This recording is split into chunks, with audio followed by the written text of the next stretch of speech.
Mesdames et messieurs, je vous laisse prendre place.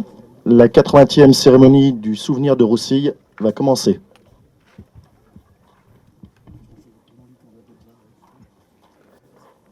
Ouvrez le banc.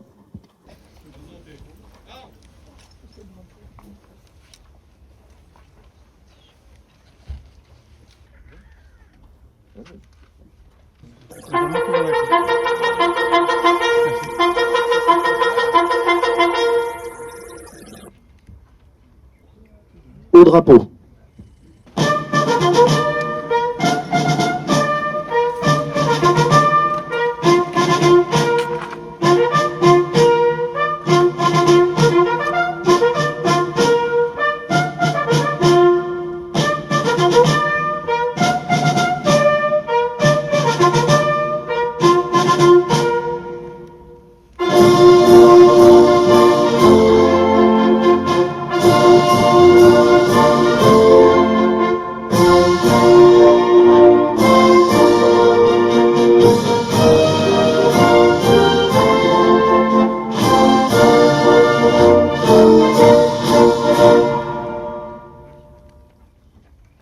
Arrivée des autorités qui vont procéder à la revue de troupes.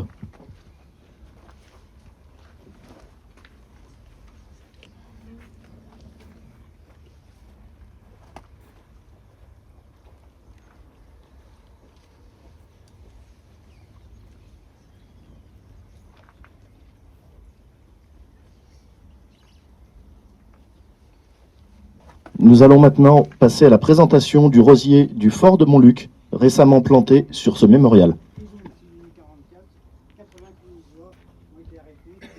Nous enchaînons avec le dévoilement de la plaque du conseil municipal réalisée à l'occasion de ce 80e anniversaire.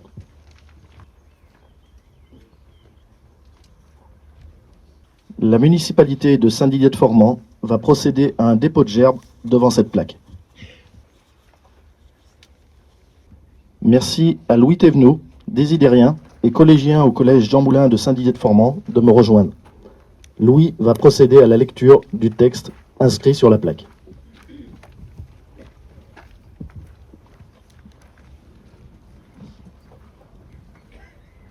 En mémoire des 30 fusillés de Roussille, 10 jours après le débarquement des Alliés en Normandie, 30 résistants prisonniers au fort de Montluc furent arrachés à leur liberté et à leur vie.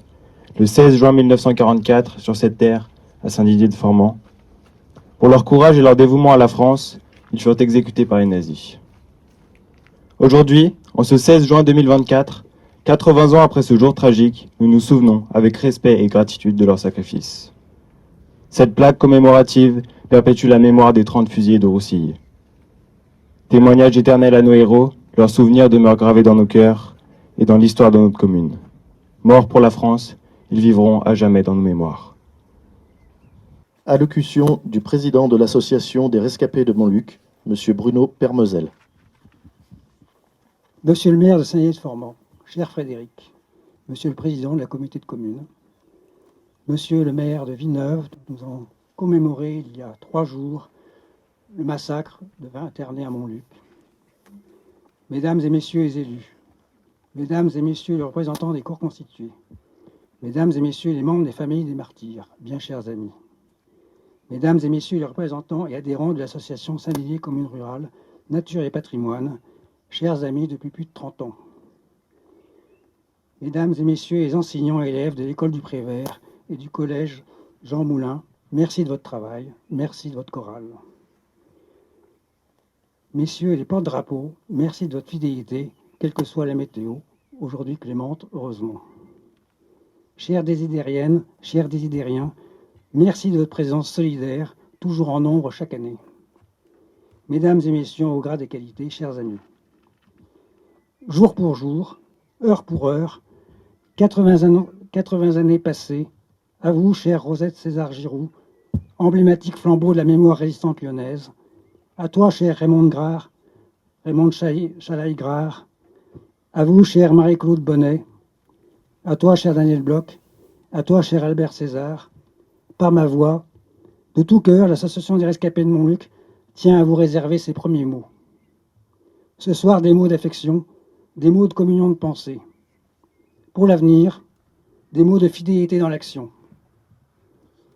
Respectivement âgés de 14, 11, 18, 10 mois et 11 ans, à jamais le 16 juin 1944, vous est jour de brisure, une profonde blessure sans cicatrisation possible.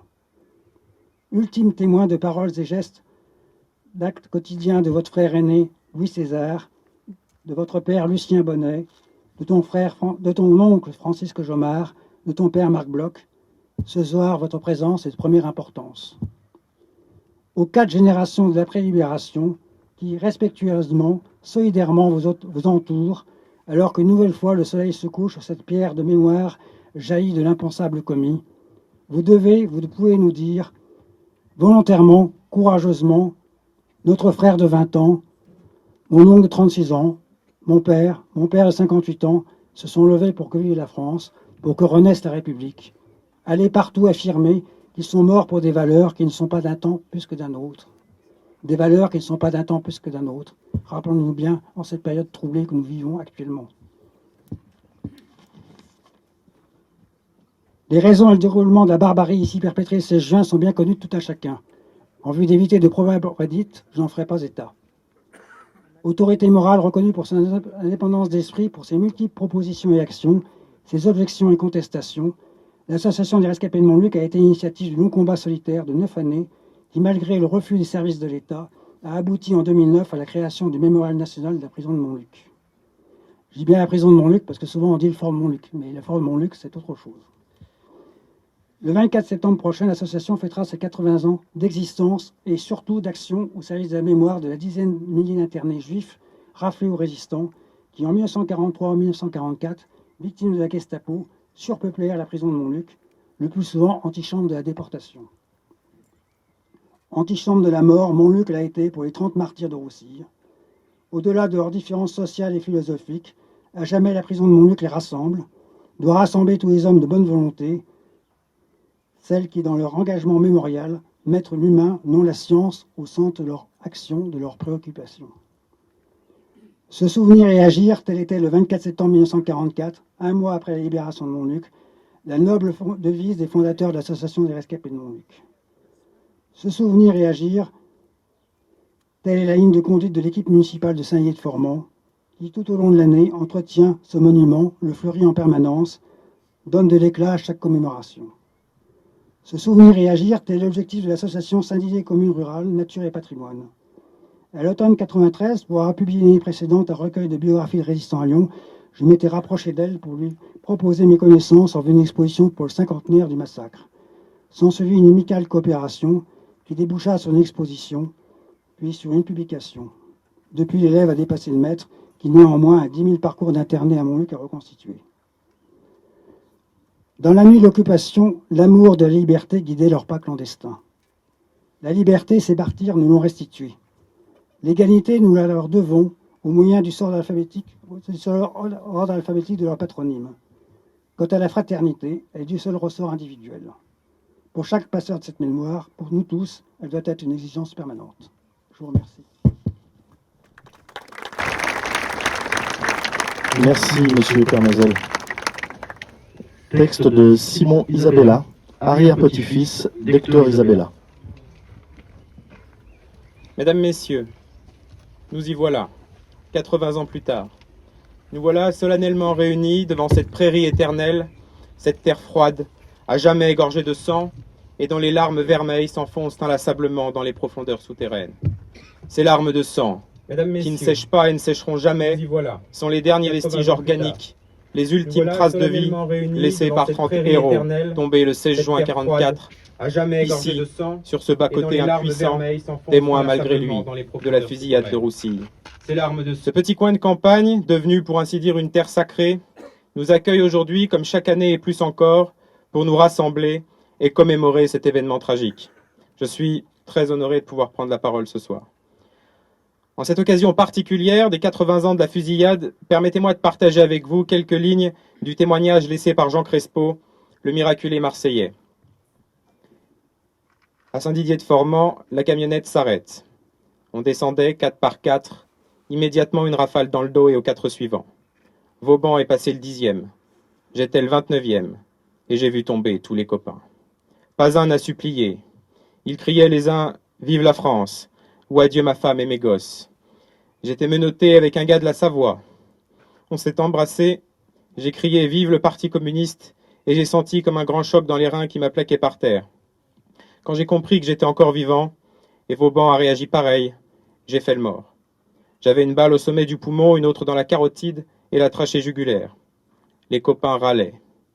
J'entendais le Savoyard qui, à côté de moi, se vidait de tout son sang. Les coups de feu ont recommencé. Il repassait pour le coup de grâce. Par miracle, je n'ai pas été touché. Vous n'imaginez pas l'émotion qui est la mienne à la lecture de ces lignes, l'émotion qui nous saisit lorsque le Savoyard en question est notre arrière-grand-père, Hector Isabella. Après qu'il eut pris sa dernière grande inspiration, comme pour goûter une dernière fois à l'exquisité du parfum de la France, mon arrière-grand-père, abattu le dernier, s'effondra sur le corps recroquevillé de Jean Crespo et le préserva par là même des rafales du coup de grâce. C'est dans ces instants où vie et mort se confondent qu'Hector Isabella exhala ses derniers soupirs, comme ses camarades avant lui, ses soupirs pleins de rage et pleins d'espoir, ceux-là même qui soufflent encore dans le drapeau de notre pays. Un témoignage comme celui de Jean Crespo est d'une richesse inouïe pour un jeune qui est dans les traces de son aïeul, bien souvent un anonyme, parfois même un inconnu, destiné à le rester pour l'éternité. Il y a plusieurs générations, des existences qui ont été pulvérisées par l'histoire et anéanties par le silence qui a suivi. Dans chaque famille, vous avez un parent, un grand-parent, un oncle, une tante qui en était. Et ils ne sont pas seulement de votre famille, ils sont des nôtres. C'est pourquoi tout le monde est concerné par cet indispensable travail de mémoire. Les hommes se succèdent inexorablement et depuis la nuit des temps pour occuper l'espace d'un instant la place qui est la leur dans le grand théâtre du monde. Et malgré la fugacité, malgré l'impermanence de nos existences, emportées par l'impétueux fleuve du temps, quelque chose demeure. Les idées, les valeurs demeurent, fermement arrimées au rivage de l'éternité. Voilà peut-être ce qui nous constitue au fond et ce qui nous donne l'avantage dans cette lutte acharnée contre le temps qui passe. Nous sommes constamment guidés par le souvenir de ces êtres chers disparus, ce besoin intime d'honorer les nôtres, ces petites voix venues d'outre-tombe, cette injonction positive de continuer ou d'accomplir ce qui a été commencé. Maintenant, c'est à notre tour. Alors, s'il n'était pour moi qu'un seul mot d'ordre à marteler ce soir, ce serait celui de la transmission à la jeunesse. La transmission à la jeunesse. N'est-ce pas là une cause qui donne un sens à notre existence? N'est-ce pas là que l'histoire nous attend dans ce rôle charnière de passeur entre les anciens et les plus jeunes? Chaque jour, il nous faut cueillir précieusement ces fragments d'éternité qui constituent l'héritage de nos aïeux. Des anecdotes glanées au détour d'une conversation, de vieilles photos de famille, quelques babioles ayant appartenu à un résistant parti trop tôt. Puis viendra le temps de transmettre ce riche héritage à nos enfants, en leur racontant l'histoire de leur famille, en les amenant sur les lieux de mémoire familiale, en les sensibilisant au fait de s'engager pour la société, à travers une vocation, un parti politique, une association au service des autres. Transmettons-leur cette histoire commune, transmettons-leur ces valeurs pour lesquelles les 30 martyrs de Roussy se sont sacrifiés. Transmettons-leur, à minima, cette conscience de la bonne cause. Enfin, accordez-moi un dernier mot pour vous faire une confidence. Ma compagne et moi attendons un enfant. Alors, s'il s'agit d'un garçon, soyez assurés qu'il s'appellera Hector, Hector Isabella, et ses racines seront un peu là, nichées dans les profondeurs fertiles de Saint-Didier de Formans, là où ne peut fleurir que la promesse d'un avenir meilleur. Je vous remercie. Allocution de la secrétaire générale des Journées de la Résistance, Madame Colette Griveau. Depuis 1967, chaque année, à une date proche de l'anniversaire de l'arrestation de Jean Moulin et de ses compagnons, la journée rhodanienne de la Résistance rend hommage aux résistants victimes de l'occupant nazi et de ses complices vichistes à Lyon et dans sa région. Pour ne pas multiplier les cérémonies dans certaines communes qui en organisent de grande ampleur, à une date proche de la nôtre, nous nous associons désormais à leurs manifestations. Nous remercions Saint-Didier de Formans, cher monsieur le maire, cher monsieur Vallos, de nous faire une place, désormais le 16 juin, pour faire mémoire de chacune des victimes tirées de Montluc, massacrées en ce lieu en 1944. Ainsi, dans 90 lieux, sur des places, dans des cimetières, devant des monuments ou devant de simples plaques sur un mur, nous déposons des fleurs, de modestes fleurs. Nous nous souvenons de ces hommes, de ces femmes qui se sont engagés pour libérer la France, restaurer la démocratie et qui ont donné leur vie pour leur patrie. Certains sont connus et entrés dans l'histoire, mais le plus grand nombre ne bénéficie pas de cette même notoriété. Tous, cependant, ont droit à notre reconnaissance infinie, car grâce à eux, à chacun d'eux, nous vivons libres. Nous affirmons que leur combat n'a pas été inutile, que nous conservons l'exemple qu'ils nous ont donné pour préserver nos valeurs républicaines de liberté, d'égalité et de fraternité. Nous affirmons être leurs héritiers et garder la flamme qu'ils nous ont léguée.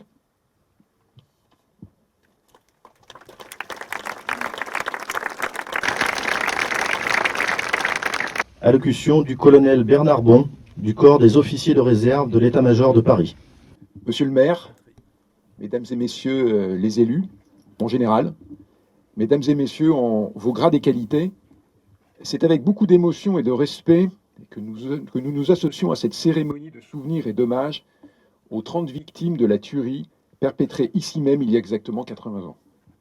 Une grande diversité d'origines, d'activités professionnelles ou sociales, d'âge, pour 30 de ces victimes, dont 28 d'entre elles vont ainsi payer de leur vie leur opposition active et engagée à la situation alors subie par l'ensemble de nos concitoyens. L'exemple de cette vigilance et de cet engagement, ici payé au prix fort, doit continuer à nous habiter aujourd'hui en 2024. Parmi ces victimes, l'une attire plus particulièrement notre attention et il m'appartient de vous le faire partager.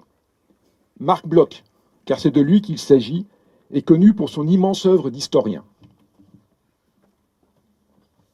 Une partie de sa vie est cependant méconnue, puisqu'il fut aussi officier de réserve, et on trouve d'ailleurs des traces fugaces de cette double vie dans son œuvre, dont L'étrange défaite.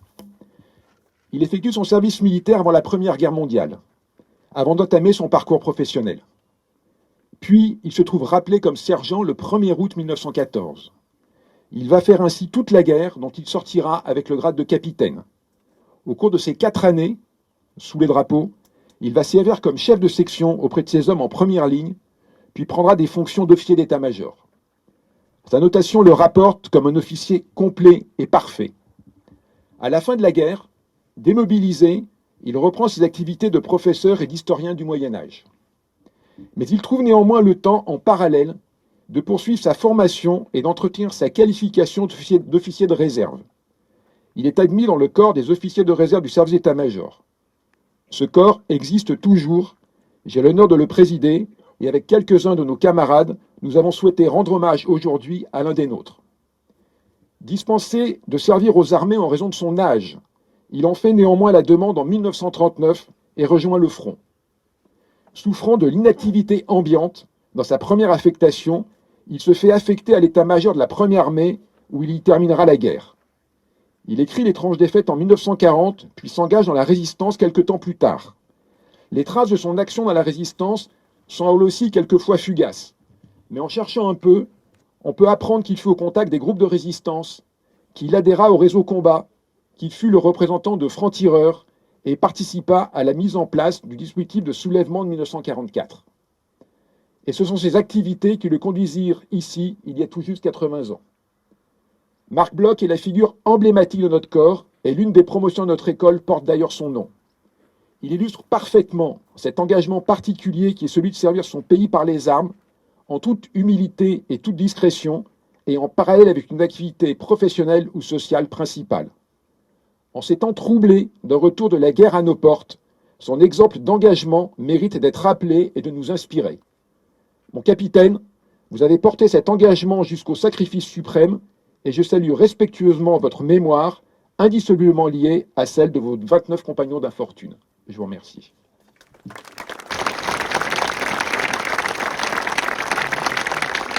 Allocution de M. Frédéric Vallos, maire de Saint-Didier-de-Formans. Bonjour à toutes et à tous. Mesdames et messieurs, je tiens à saluer la présence parmi nous ce soir de Monsieur le conseiller régional, Madame la conseillère départementale, chère Nathalie, Monsieur le conseiller départemental et président de la communauté de communes d'Ombre-Saône-Vallée, cher Marc, Mesdames et messieurs les maires, adjoints et élus des conseils municipaux, Madame la directrice de l'Office national des combattants et victimes de guerre, Messieurs les représentants de l'Association des rescapés de Montluc, mon cher Bruno, Claude et Chantal qui n'est pas là ce soir. Les salutations vont également à Roger Baranco, porte-drapeau de Montluc, à Micha Romanzieff et à Cindy. Mes respects au général Hubert Bonnet, président de l'Association des anciens combattants et gardiens de mémoire de Rérieux et de Trévoux. Mes respects au colonel Bon et la délégation des corps des officiers de réserve du service d'état-major de Paris. Monsieur le référent local du service national universel, cher Christian. Madame la principale du collège Jean Moulin. Monsieur le directeur du groupe scolaire du Saint-Didier de Formans.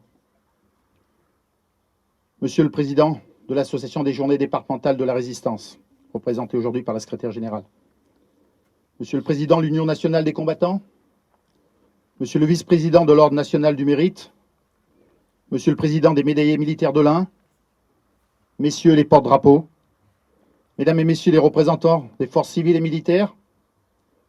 Mesdames et messieurs les présidents des associations locales de Saint-Didier de Formans, et plus particulièrement aux membres de l'association Saint-Didier Commune Rurale, à nos côtés pour ces cérémonies du 80e anniversaire. Je tiens à saluer la présence parmi nous des bénévoles de l'association HPA de Farin, autour de son président David et de Jean-Pierre, avec leurs véhicules militaires de l'époque et qui arrivent fraîchement des festivités de Normandie. Les enfants du collège Jean Moulin et les enfants de l'école primaire de Saint-Didier de Formans. Mes salutations personnelles aux familles. Daniel Bloch, fils de Marc Bloch. Monsieur Albert César, frère de Louis César. Madame Rosette Giroux-César, Rose, sœur de Louis César. Monsieur Mathis Bloch, arrière-petit-fils d'Étienne et de fils d'Yves Bloch. De Madame Marie-Claude Bonnet, fille de Bonnet Lucien. De Monsieur Simon Isabella, arrière-petit-fils d'Hector Isabella. D'Éléonore Dupérou, petite-nièce de Jean-Baptiste Crespo. De Fabien Chervet, petit-neveu de Francisque Gemard. De Raymond Gare, petite-nièce de Francisque Gemard. De Loïc Zenésini, neveu d'Antoine Zenésini et toute sa famille présente ce soir. Jean Lehoucq, neveu de Marc Bourreau. Marcel Perrin, frère de M. Perrin. Et de Claire Romas, nièce de Perrin. Et je présente mes excuses aux personnes que j'aurais oublié de citer. Mesdames et messieurs, chaque année, je remercie chaleureusement donc les familles des victimes qui nous font l'honneur de leur présence ici à Saint-Didier de Formans. Et mes remerciements s'adressent également aux nombreux enfants présents, aux piquets d'honneur des militaires de la Valbonne, aux officiers de réserve du service d'état-major de Paris, ainsi qu'aux bénévoles de l'association l'Historie Préservation Associate France. Nous sommes tous réunis aujourd'hui pour commémorer un événement tragique de notre histoire. Le massacre de Roussy perpétré par les forces allemandes le 16 juin 1944 à Saint-Didier de Formans. En cette 80e cérémonie, nous nous rassemblons pour entretenir la flamme du souvenir. Il y a 80 ans, jour pour jour, un grand soleil éclairait la vallée de la Saône. C'était un vendredi, c'était le vendredi 16 juin 1944. 10 jours auparavant, dans la nuit du 5 au 6 juin 1944, les premiers combattants de la libération prenaient leur envol. Les 101e et 92e divisions de parachutistes américains et la 6e division aéroportée britannique. Quand ces héros ont posé le pied sur le sol français, minuit venait de sonner. Beaucoup ont été pris au piège de la souricière nazie, mais la 82e division a réussi à prendre Sainte-Mère-l'Église.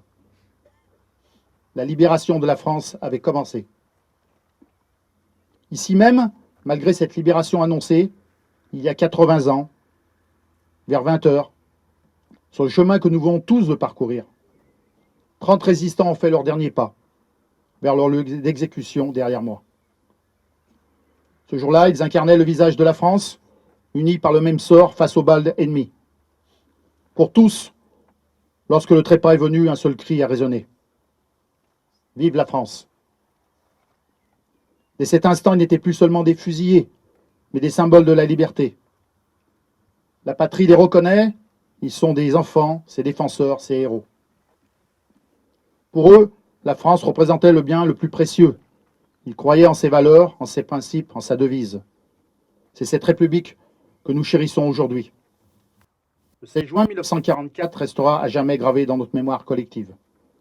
Ce jour-là, les forces d'occupation allemandes ont semé la terreur et la mort dans notre village. Des hommes ont été victimes de cette barbarie nazie, leur vie arrachée injustement. Ces innocents sortis de la prison de Montluc ont été pris pour cible simplement en raison de leur origine, de leur croyance ou de leur résistance à l'oppression. Aujourd'hui, nous nous recueillons en pensant à ces victimes innocentes, à leurs familles et descendants, aujourd'hui présents, et à tous ceux qui ont souffert de cette tragédie. Nous partageons leur douleur et leur peine et nous sommes déterminés à préserver leur mémoire afin que de tels actes odieux ne se reproduisent jamais. La France républicaine est indissociable des valeurs de justice et de liberté. Et chaque fois qu'elles sont menacées, des Français ou des amoureux de la France se dressent, fidèles à l'esprit de la résistance qui caractérise profondément notre peuple. Des résistants de l'intérieur ou des Français libres, des Français parmi d'autres Français, tenaient de leurs parents l'amour simple de la patrie. Le 30 mai 1943, le chant des partisans est devenu l'hymne des résistants. Entre le 17 février 1943 et le 24 août 1944, près de 10 000 personnes sont entrées à Montluc. 10 000 à passer dans la cour du fort de Montluc sur les menaces des armes allemandes, poussées le long des couloirs, jetées dans des cellules de 4 à 5 mètres carrés, où 8 personnes dormaient à même le sol, d'un sommeil haché par la promiscuité, des bruits des bottes, des geôliers et l'incertitude du lendemain. Parce qu'ils avaient choisi de résister, 10 000 prisonniers, dont seulement 3 000 ont survécu. En cette journée de commémoration du 80e anniversaire des fusillés de Roussille, permettez-moi de partager un moment de réflexion personnelle lié à notre devoir de mémoire. En 2018, j'ai eu l'honneur de visiter les cellules du fort de Montluc, un lieu chargé d'histoire et de souvenirs douloureux. Cette visite m'a profondément marqué, rappelant les sacrifices de ceux qui ont résisté à l'oppression au péril de leur vie. Je souhaite exprimer ma plus sincère gratitude au président de l'Association des rescapés de Montluc et à l'ensemble des bénévoles qui m'ont invité et accompagné lors de cette visite. À toi, Bruno, et à Chantal qui n'est pas là aujourd'hui. Accepter de continuer de témoigner infatigablement dans les écoles, auprès des plus jeunes comme des moins jeunes, aux enseignants qui poursuivent ce travail de mémoire, à nos associations. Ce lieu est devenu pour nous tous un mémorial de la résistance. En cette journée du 80e année du souvenir, les 30 compagnons de Montluc, fusillés à Saint-Dié-de-Formans, accèdent à la reconnaissance éternelle de la République et leur souvenir conservera intact les vitalités des leçons qu'ils portent. En rendant hommage aux victimes du massacre de Roussille, nous devons également exprimer notre gratitude envers ceux qui, à l'époque, ont osé résister à l'injustice et ont fait preuve de courage pour protéger leurs concitoyens. Leur bravoure et leur détermination doivent continuer à nous inspirer et à nous guider dans notre lutte contre toute forme d'oppression et de violence. N'oublions pas le courage de plusieurs familles de Saint-Dié-de-Formans et de Trévoux, qui ont risqué leur vie pour venir en aide à deux miraculés de cette exécution, Jean-Baptiste Crespo et Charles Perrin. En nous souvenant des souffrances infligées par les Allemands à notre pays, nous devons également garder à l'esprit que chaque individu est responsable de ses actes.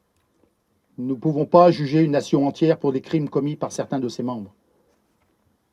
Cependant, nous devons continuer à éduquer nos enfants, les générations futures, sur les conséquences néfastes de l'intolérance, de la discrimination et de la haine, afin de prévenir de tels actes de violence à l'avenir. En cette journée du souvenir, nous réaffirmons notre engagement vers les valeurs fondamentales de la dignité humaine, de la liberté et de la justice. Nous honorons la mémoire des victimes du massacre de Roussille en travaillant tous ensemble pour construire un monde meilleur. Un monde où la diversité est célébrée, où les différences sont respectées et où la paix est préservée. Ensemble, gardons vivante la mémoire de ces événements tragiques. Engageons-nous à promouvoir les réconciliations entre les peuples et l'amitié franco-allemande en est la parfaite illustration.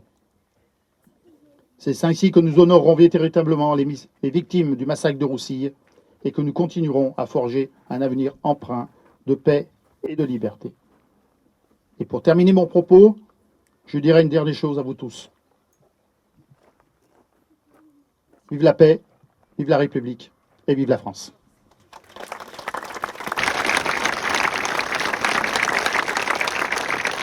Je vais vous demander de vous lever. Nous allons procéder à l'appel aux morts. Monsieur le maire va nous donner lecture des 30 noms des patriotes lâchement fusillés en ce lieu le 16 juin 1944. Je vous demande de reprendre collectivement, après la lecture de chaque nom, mort pour la France. Mort pour la France le 16 juin 1944. Louis Adam. Marcel Bach. Martin Bertolino. Marc Bloch. Lucien Bonnet. Marc Bourreau. Francisque Brigot. Armand Cachon. Louis César. Joseph Chaleski. Marcel Clouet. Henri Chapurla. Francisque Davot. Georges Furby. Marius Gaillet. Hector Isabella. Francisque Jomard. Étienne Mignard. Anthony Pusilowski. Maurice Ribaud. Jean-Marie Roche. Mathieu Roche. Fabien Roussel. Félix Verrier. Antoine Oreste Zenésili. Valentin Vallus. Inconnu numéro 20. Inconnu numéro 24. Décédé le 17 avril 1948 à Marseille des suites de ses blessures, Jean Crespo. Décédé le 10 mars 1975 à Villeurbanne, Charles Perrin. Nous allons maintenant procéder au dépôt des gerbes par les autorités et les familles.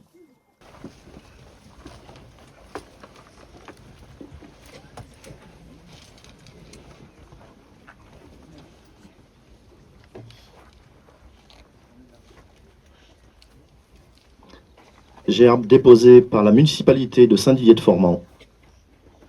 Gerbe déposée par le corps des officiers de réserve, service d'état-major de Paris. Gerbe déposée par l'association Saint-Didier Commune Rurale. Gerbe déposée par l'association des rescapés de Montluc. Gerbe déposée par l'association Les Journées de la Résistance. Gerbe déposée par la préfecture de l'Ain. Gerbe déposée par monsieur Daniel Bloch, fils de Marcel Bloch, de Marc Bloch, pardon. Gerbe déposée par Albert César et madame Rose Giroux César, frères et sœurs de Louis César. Gerbe déposée par les neveux et petits-neveux d'Antoine Zenésini.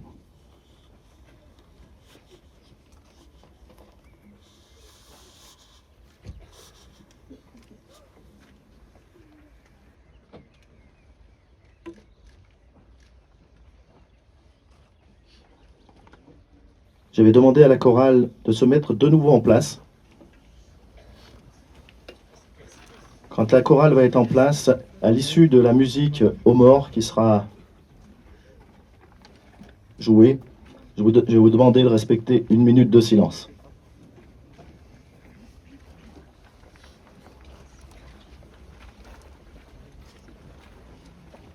Aux morts.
Nous allons passer à la salutation des officiels au porte-drapeau. Drapeau, repos.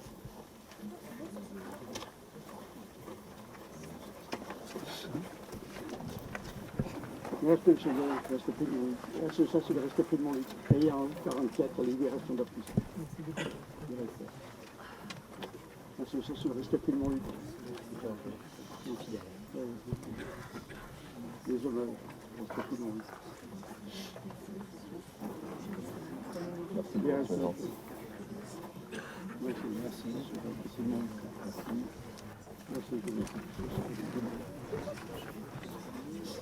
Les hommages, oui, merci.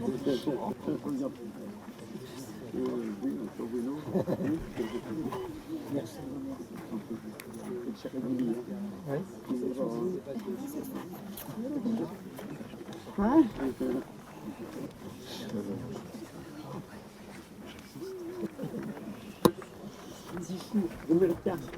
Après, on va sortir.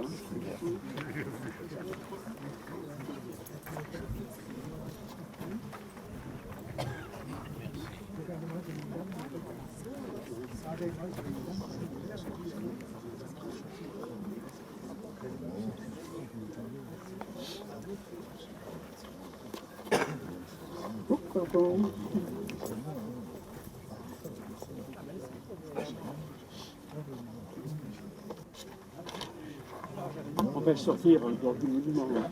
Hein? On sort dehors ou à l'intérieur? Non, mais en dehors du monument. Je passerai à boire pour les faire avancer.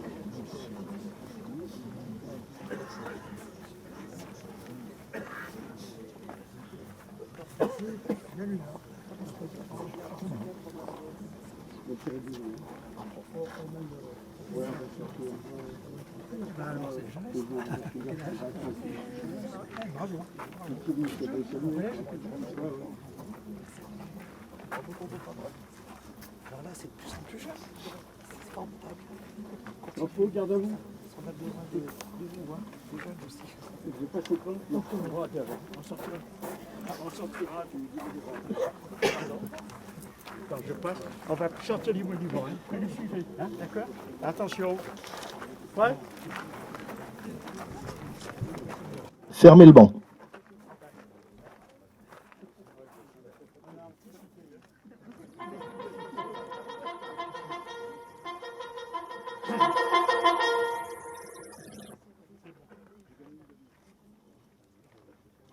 Départ des autorités. Merci pour votre présence. Merci pour la mémoire portée aux fusillés. La cérémonie de commémoration du massacre de Roussille est terminée. La municipalité convie l'ensemble des participants au vin d'honneur, servi cette année dans la salle Marc Bloch, au collège Jean Moulin, salle qui a été inaugurée vendredi soir.